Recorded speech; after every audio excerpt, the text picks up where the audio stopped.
The digital divide, impact of emergency online teaching. Guiding questions for thought. In what ways did emergency online teaching during the pandemic expose or deepen the digital divide among students of diverse backgrounds? What actions can schools and policymakers take to close the digital access gap and support equal opportunities for all students? Issue impact statement. Pandemic teaching impact on the digital divide. Education inequities have been prevalent in the U.S. school system for some time, having a greater impact on students from marginalized groups based on race, socioeconomic class, disability, and geographic location. The digital divide, which is defined as unequal access to internet, digital devices, and digital literacy, was a barrier in education prior to the COVID-19 pandemic. However, the pandemic broadened this gap due to the inability to access adequate technology during the shift to remote learning. Beyond access to the technology itself, students with individualized education plans or IEPs, as well as many other students, lost services that were difficult to implement virtually, ultimately leading to a learning loss. Issue Impact Statement continued. Pandemic Teaching Impact on the Digital Divide. The COVID 19 pandemic forced an abrupt shift to online learning, revealing deep inequities in students' access to digital resources. Many students from low income families lacked reliable internet and adequate devices, significantly hindering their ability to participate in remote education.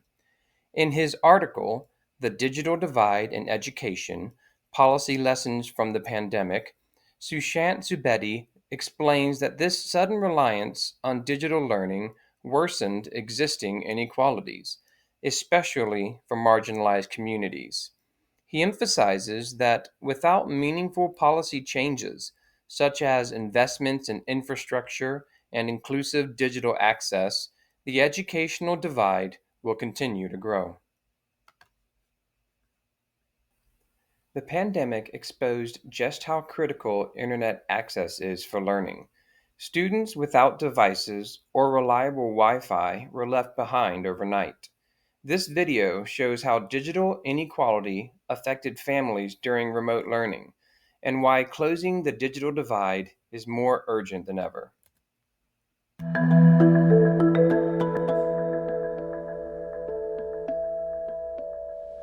Most school buildings closed their doors at the end of March in order to keep children and families and teachers safe from the COVID-19 pandemic.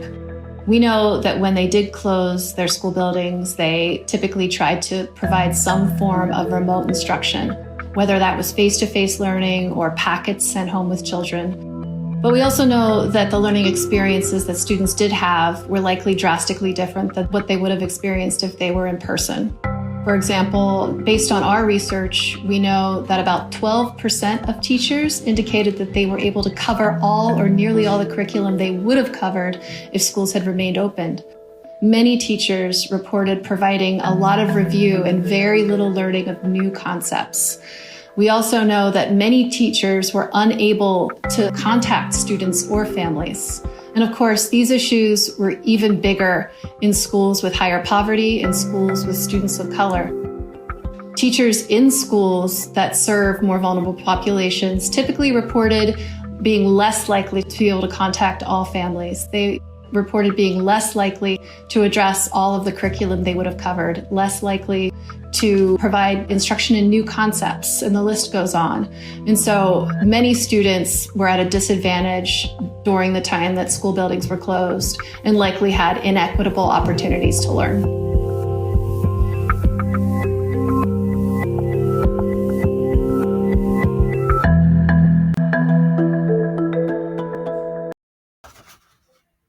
When the COVID 19 pandemic occurred, students, teachers, and families around the world found themselves thrown into a situation where they were forced to learn from home. The research has shown that learning online can be effective when carefully planned and implemented. What many students received during the pandemic was emergency remote teaching, or ERT for short. ERT is a temporary delivery of instruction used until a crisis is resolved. ERT created challenges for all parties involved. These challenges have been divided into three main categories. The first one we will look at is unequal access. This is referring to the number of students and teachers without adequate access to technology or the internet to complete schoolwork. There are many variables that can influence this overall number. One variable is the number of children in a home needing to use the internet or a device at any given time. When a home has limited bandwidth or an internet access, this can hinder the success of students when completing assignments, especially if using a cell phone. One survey found that most teachers, 75%, believe students lack access to technological tools, and that limited high speed internet is a serious obstacle to the effective implementation of remote learning. The lack of resources did not only pertain to the students and the parents at home, but the schools were not equipped to educate students remotely. According to the Organization of Economic Cooperation and Development, or OECD, only about half of the 15-year-olds who were enrolled in school during the pandemic were at a school with an online learning support platform available. Some of the digital platforms schools used were not cell phone compatible, which made it difficult for students to complete assignments on their cell phones. If all students, teachers, and school systems had access to the same technology and internet access, then the first obstacle of the digital divide would not have been so challenging. The second challenge is digital literacy. Although many students, teachers, and parents were sent home in a rush of the pandemic, many of us began the journey with various levels of digital literacy skills. The same survey conducted by OECD found that 35% of all 15-year-olds were enrolled where teachers did not have the necessary technical skills to integrate digital technology into education, according to school principals. Compound that with the parents and students not having the technical skills to navigate the digital world, along with educating their children, and the frustration of the digital divide win. The last category we will focus on is reduced support. The amount of support that has been shown to be given to the families with lower income from rural communities, students with disabilities, and English language learners has been drastically reduced. The resources and limited to supplement online learning for special needs students, such as quiet spaces and one on one tutoring. In one report, 9% of 15-year-old students do not have a quiet place to study in their homes, and this is disproportionality the cause among disadvantaged students. As Brett just shared with us, the COVID pandemic brought upon a few challenges for us as teachers and for school systems abroad, but it also brought about a couple of great opportunities. When the COVID-19 pandemic shut down schools in 2020, we faced a massive challenge. How are students going to learn while not being in person? Across the country and across the world, schools made major investments into technology, investments that not only helped during the pandemic, but also have reshaped education moving forward. The first opportunity was a major investment that we saw. A lot of schools invested in one to one device programs, which gives every student a laptop or a tablet to use for school. Before 2020 and the pandemic, only some districts had these programs. Now they're kind of becoming the norm since the pandemic. Districts also invested in learning measurement systems like Google Classroom or Canvas or Schoology. I definitely saw a major investment in this school system that I work in, and kind of the emergence of the use of Schoology and putting a lot of assignments and opportunities for our students to learn at home through Schoology. And then another big investment was in internet access for students.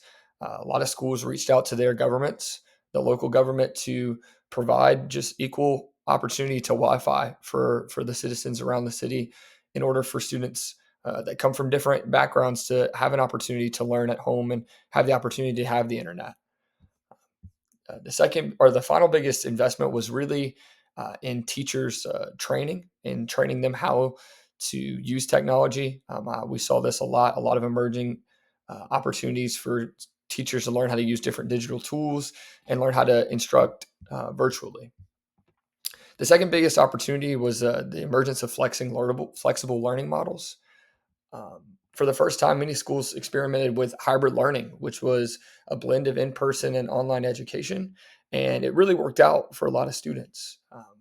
These new models help students who needed different paces or had health concerns or supported their families at home. For some reason, remote and asynchronous learning was really a hit for a lot of our students in the community that I work in. um, this was great to see. Now we kind of use it moving forward. If a student is out now, we can really still continue to teach them from these skills that we learned during the pandemic. Overall, I hope schools continue to make major investments in technology and continue to push kids towards learning at home and continuing their education success.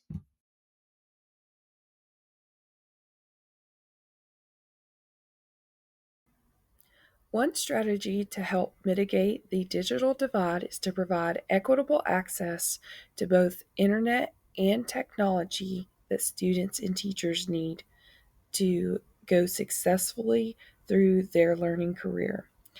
First, to provide this equitable access, you can work with school, district, and community partners to provide students with a device.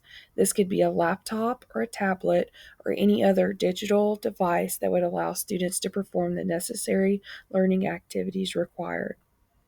You could also consider implementing a one to one device policy where all students are provided with a school issued device. This would be for students to use both at school and away from school. Advocating for an increase in internet infrastructure is also crucial for equitable access. Many students live in rural areas where they do not have proper internet infrastructure to be able to have internet access either at school or at home. You can engage students, parents, educators, and communities to support the expansion of the internet infrastructure.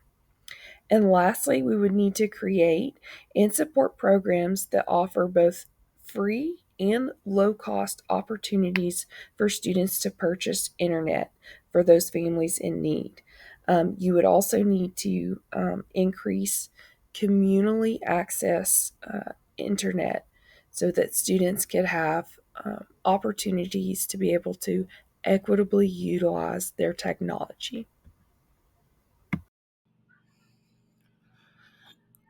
How do educators and administrative leadership implement a strategy to address and respond to COVID 19 learning loss? The first thing we could do would be to introduce high impact tutoring.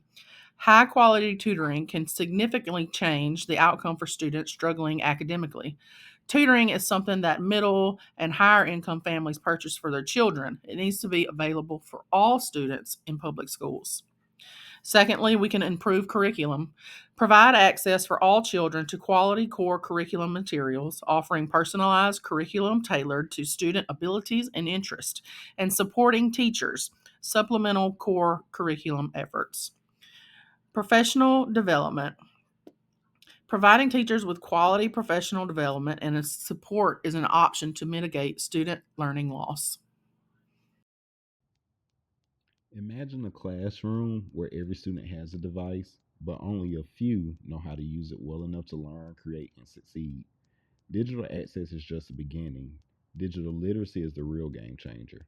The COVID 19 pandemic exposed what many educators already knew. A deep divide in digital opportunity, not just in devices and access to Wi Fi, but in the skills needed to navigate, analyze, and communicate in a digital world. Without targeted investment, students from historically under resourced schools continue to fall behind. That's why schools must be proactive in seeking grants from local foundations, federal agencies, and even private partners. These funds are essential to build infrastructure, train educators, and support families.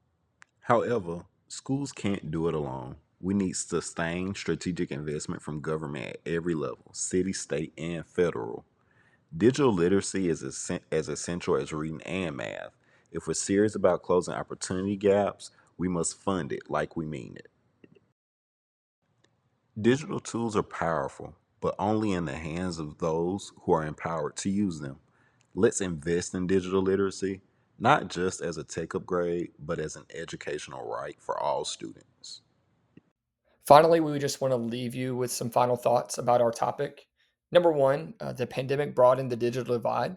That was very obvious as we went through and we studied and we kind of reflected on our own experiences through the pandemic.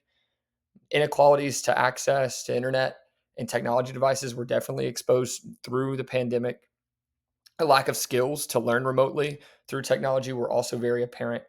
Um, Due to the pandemic, we had a lot of different students and different teachers that had different skill levels when it came to technology, and that was made very apparent through the pandemic. It wasn't all bad though. There were also some great opportunities that arose through the pandemic, through this emergency teaching, opportunities to invest a lot locally for communities to give equal internet access across the entire community, and these communities stepped up. Students were given equitable access to technology. We're not perfect in that yet, but we're getting there and we're on the right track. And I think that's really due to the pandemic and what we saw. We saw it, we saw the need, and then we have also responded really well. I think the final thing that we can do as teaching community is we need to receive training. We need to be humble about where we're at in terms of our technology literacy and understand that our students are probably way ahead of us when it comes to what their devices can do and just all the access to the information that they have. I think teachers and parents need to be willing to receive training on how to fine tune these skills and how to really catch up to our students and where they're at and really meet them where they are and get on the platform that they're on and really meet them and teach them as best as we can. We also just want to thank you for listening to and following along with our presentation. Thank you so much for just giving us your time. We hope that we were good stewards of it and that you found this project very interesting and very thought provoking. Thank you.